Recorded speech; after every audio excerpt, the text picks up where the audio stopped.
Hello students, मैं हूं अजय गुप्ता और आप देख रहे हैं मेरा channel Ajay Gupta edu point. Student, हम फिज़िक्स का इलेक्ट्रिसिटी चैप्टर पढ़ रहे हैं फॉर क्लास 10th। तो उससे पहले स्टूडेंट मैंने फिज़िक्स के 2 चैप्टर पे वीडियो बनाए हुए हैं, लाइट चैप्टर पे और ह्यूमन आई चैप्टर पे। उसके साथ साथ स्टूडेंट मैंने केमिस्ट्री के भी पहले 2 चैप्टर पे वीडियो बनाए हुए हैं, केमिकल रिएक्शंस एंड इक्वेशंस, और दूसरा चैप्टर है कार्बन एंड इट्स कंपाउंड्स। तो जो भी स्टूडेंट उन सब वीडियोस को देखना चाहते हैं तो उनके लिए मैं क्या करूँगा कि आई बटन में, इस वीडियो के आई बटन में उन चारों चैप्टर्स की प्लेलिस्ट लगा दूंगा। तो आप उस प्लेलिस्ट को प्ले करके उन सब चैप्टर पे मेरे वीडियोस देख सकते हो। और जो भी स्टूडेंट मेरे ये वीडियो पहली बार देख रहे हैं या मेरे चैनल पे पहली बार आए हैं तो उनसे मेरी रिक्वेस्ट है कि प्लीज़ चैनल को सब्सक्राइब कर लें, और अगर आपको वीडियो अच्छा लगता है तो वीडियो को लाइक, कमेंट और शेयर ज़रूर करें। तो चलो आज का वीडियो नंबर 5 जो है वो स्टार्ट करते हैं। और इससे पहले कि जो 2 वीडियोज़ हैं उनका मैं लिंक जो है वो एंड स्क्रीन पे डाल दूंगा, तो आप उस पर जाके भी प्रीवियस 2 वीडियोस देख सकते हो। तो चलो आज का वीडियो नंबर 5 स्टार्ट करते हैं। तो आज का स्टूडेंट मेरा जो टॉपिक है वो ओम्स लॉ है और उसकी एक्सपेरिमेंटल वेरिफिकेशन है। सबसे पहले पढ़ते हैं स्टेटमेंट ऑफ ओम्स लॉ कि ओम्स लॉ क्या कहता है। This law was given by German physicist Georg Simon Ohm in 1827।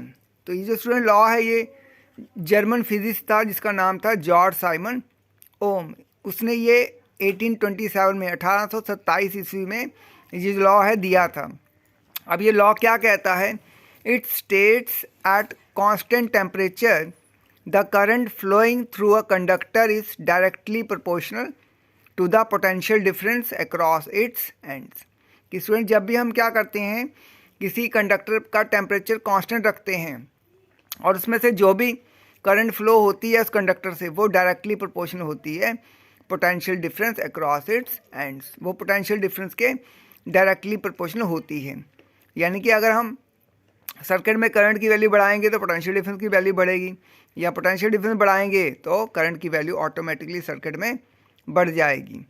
If a current I flows through a conductor when a potential difference of V volts is applied across its ends.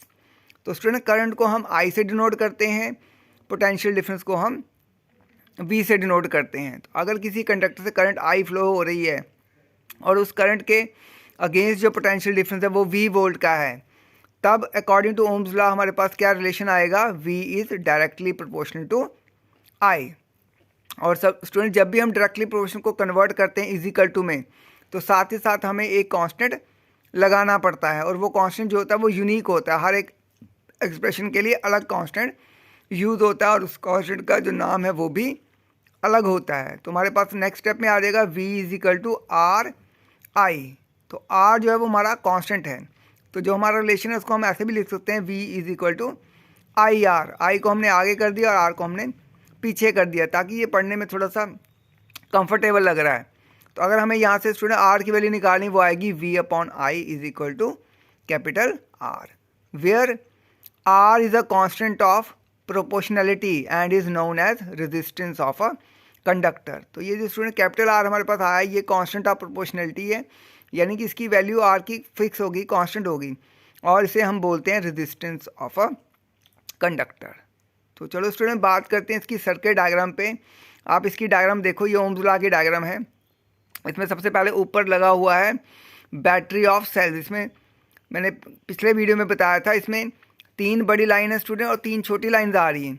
इसका मतलब ये जो battery है it consist of 3 sales. इसमें 3 sales हैं, क्योंकि एक cell में क्या होता है, एक बड़ी लाइन होती है पॉजिटिव टर्मिनल, एक छोटी लाइन होती है नेगेटिव टर्मिनल। तो इस बैटरी में क्या है, 3 बड़ी लाइन है और 3 छोटी लाइन है। इसका मतलब इसमें 3 सेल लगा कनेक्टेड किए हुए हैं सीरीज़ में। और राइट साइड पे लगा हुआ है रियोस्टैट।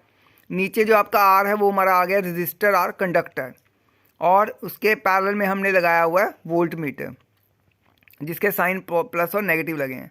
और राइट साइड पे नीचे लगी हुई है की, और उसके आगे लगा हुआ है एम मीटर प्लस और माइनस साइन के साथ। A stands for ammeter और V stands for voltmeter. तो चलो स्टूडेंट बात करते हैं इसकी एक्सपेरिमेंटल वेरिफिकेशन की।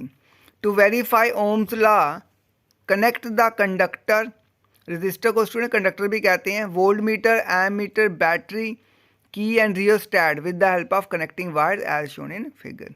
तो सबसे पहले स्टूडेंट आपने क्या करना है, कंडक्टर को voltmeter, ammeter, battery की, रियोस्टैट को सबको कनेक्टिंग वायर की मदद से कनेक्ट कर देना है, जैसे कि फिगर में दिखाया गया है। तो इसी तरह से आपने क्या करना है, ये जो स्टूडेंट आपको स्ट्रेट लाइन दिखाई दे रही है, दीज आर कनेक्टिंग वायर्स। ये वायर्स होती हैं इनको जोड़ने के लिए, इन सब कंपोनेंट को एक दूसरे के साथ कनेक्ट करने के लिए, जोड़ने के लिए हम वायर का इस्तेमाल करते हैं। उन वायर को हम बोलते हैं कनेक्टिंग वायर। सबसे पहले स्टूडेंट हमने क्या करना है, first adjust the rheostat for least value of current. सबसे पहले स्टूडेंट आपको ये जो रियोस्टैट पे एरो दिखाई दे रहा है, वो एक स्लाइडर होता है जिसको हम एडजस्ट कर सकते हैं अपनी मर्जी से। सबसे पहले हमने क्या करना है, उस रियोस्टैट को सबसे कम वैल्यू ऑफ करंट के लिए एडजस्ट करना है। और उस टाइम पे हमने क्या करना है, वोल्ट मीटर वी और एम मीटर आई की रीडिंग जो है वो नोट कर लेनी है। तो उसके बाद स्टूडेंट हमने क्या करना है, उन दोनों की रेशियो निकालनी है। Calculate the ratio of V upon I. V की वैल्यू को हमने आई की वैल्यू से डिवाइड करना है। Now change the current by adjusting the position of the contact point of the rheostat. उसके बाद हमने क्या करना है, करंट की वैल्यू को एडजस्ट करना है, यानी चेंज करना है। उसको चेंज करने के हम क्या करेंगे, रियोस्टैट के ऊपर स्टूडेंट एक स्लाइडर लगा होता है, उसको हम मूव करेंगे, टुवर्ड्स लेफ्ट करेंगे या राइट करेंगे। आपने क्या करना है, उसको मूव करके देख लेना है किस तरफ उसकी करंट की वैल्यू थोड़ी बढ़ा लो, तो उससे क्या होगा। उसके बाद आपने क्या करना है, इस तरह से आपने कम से कम 3 सेट्स ऑफ रीडिंग जो है वो लेनी है, वी की भी और आई की, और उनको हर केस में आपने डिवाइड करना है। वी को की वैल्यू को आई की वैल्यू से डिवाइड करना हर केस में कॉरस्पॉन्डिंग वैल्यू के साथ। तो हम ये देखेंगे, it will be found that V upon I is always the same which verify Ohm's law. तो हम देखेंगे हर बार जो वी अपॉन आई का जो आंसर आएगा वो अप्रॉक्सीमेटली हर केस में, तीनों केस में सेम ही हमें मिलेगा, जो कि ओम्स लॉ को वेरीफाई करता है। तो सेम आने का मतलब है वी और अपॉन आई की वैल्यू कांस्टेंट आ रही है। यही हमने ऊपर पढ़ा था कि वी अपॉन आई जो होता है वो कांस्टेंट होता है। तो अगर स्टूडेंट हम उन तीनों वैल्यू को लेके ग्राफ प्लॉट करें, if we plot a graph between different values of V and the corresponding values of I, we get a straight line passing through the origin O, which shows that the ratio of V upon I is constant and thus verify Ohm's law. Student आप side पे graph देख रहे हो, ये V और I का graph है। V मतलब पोटेंशियल डिफरेंस, I मतलब करंट।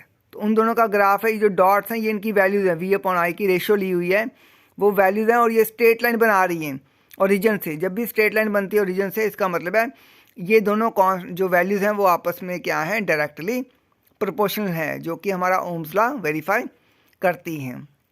अब बात करते हैं स्टूडेंट नोट की।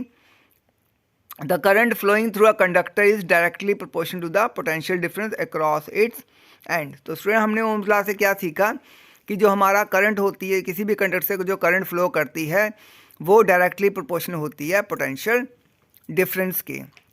तो इसका ये मतलब हो गया, अगर हम किसी कंडक्टर के एंड्स के क्रॉस पोटेंशियल डिफरेंस को डबल करेंगे तो करंट भी क्या हो जाएगी, ऑटोमेटिकली डबल हो जाएगी। तो उसी तरह से अगर हम पोटेंशियल डिफरेंस किसी भी कंडक्टर के क्रॉस हाफ करेंगे, पोटेंशियल डिफरेंस की वैल्यू बेटा हाफ करने के लिए कि हमें क्या करना पड़ेगा, बैटरी को चेंज करना पड़ेगा, बैटरी को हाफ वैल्यू का लगाना पड़ेगा। मान लो हमने बैटरी पहले केस में 12 वोल्ट की लगाई है, तो करंट ज़्यादा वो शो करेगा सर्किट में। फिर हम 12 वोल्ट की बैटरी निकाल कर 6 वोल्ट की बैटरी लगा देंगे, तो 6 वोल्ट की बैटरी लगाने से क्या होगा, करंट की वैल्यू भी सर्किट में हाफ हो जाएगी।